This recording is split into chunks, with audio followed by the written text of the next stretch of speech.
Les revenus de transfert nuisent-ils aux performances économiques? Après avoir vu les arguments pour, nous allons maintenant voir les arguments contre, les arguments des keynésiens. Bonjour et bienvenue dans cette nouvelle vidéo de Drôme Économie.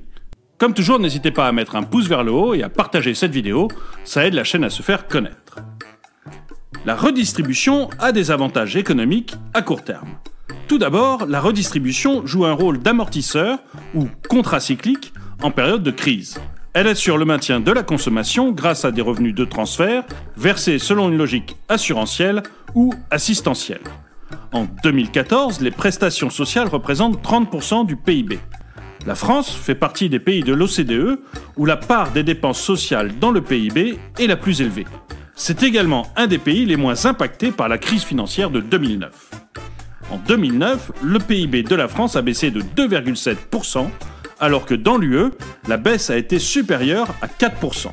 Dans l'analyse keynésienne, la redistribution en faveur des bas revenus, dont la propension à consommer est forte, stimule la demande, donc la production des entreprises. Une augmentation de la consommation des ménages incite les entreprises à réaliser des investissements de capacité ou d'extension, ce qui est source de croissance économique. L'existence d'une protection sociale réduit également l'incertitude sur l'avenir. Dans les pays où il n'existe pas de protection de redistribution, les agents économiques ont intérêt à constituer une épargne de précaution pour financer les dépenses comme la santé, l'éducation ou la retraite. Ceci, dans une optique keynésienne, est défavorable à la croissance à court terme. La redistribution aurait aussi des avantages économiques sur le long terme. Les économistes keynésiens, partisans d'un État-providence, défendent une justice de nature correctrice. Le libre jeu du marché conduit à une répartition primaire des revenus qu'il convient de corriger, car elle est source d'inégalités et de risques de perte de cohésion sociale. Or, les conflits sociaux générés par trop d'inégalités risquent de porter atteinte à la performance économique d'une société.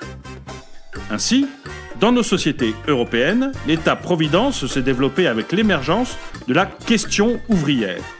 Par exemple, en Allemagne, la mise en place de la protection sociale à la fin du XIXe siècle par le chancelier Bismarck avait pour objectif d'améliorer les conditions de vie de la classe ouvrière afin de juguler les mouvements syndicaux. Enfin, la redistribution permet de financer les dépenses de santé, ce qui accroît le capital humain de l'économie. Une population en bonne santé travaille mieux et plus longtemps. Du fait de l'élévation de l'espérance de vie, elle pourra plus facilement investir dans la formation car l'horizon d'amortissement s'allonge.